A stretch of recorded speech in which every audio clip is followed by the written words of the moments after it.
Араша қазақ елі, жаныма сауға сұрап келдім. Араша бол қазақ елі. Мен қазақ Қытай елінде туып өскен.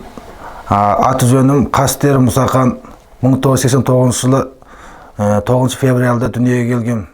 2019 октябрьдің 1-ші күні Қытай елінен тас басып тау асып Қазақстанға қашып еттім, шекара бұзып заңсыз.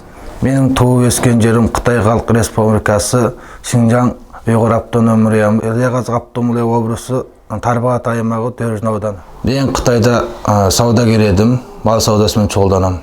Өзімнің қасапханам бар. Мен 6 айда қызмет кезімде менің туған жерім Дөржіннің сақшылары маған телефон соғып, 3 күн уақыт ішінде Дөржінге қайтуымды бұйырды. Және Қытай сақшылары мені қамайтынын айтты. Қытайдағы қазақтарды жаппай қамап жатқаны барлықтарыңызға аян. Оның ішінде жасы үлкен 70-80-дегі кәрілер де бар, жастары 20-дан 30-ға шейін жастары да бар. Бүкіл дүниежүзі халқынан, Қазақстан халқынан, елбасынан көмек сұраймын.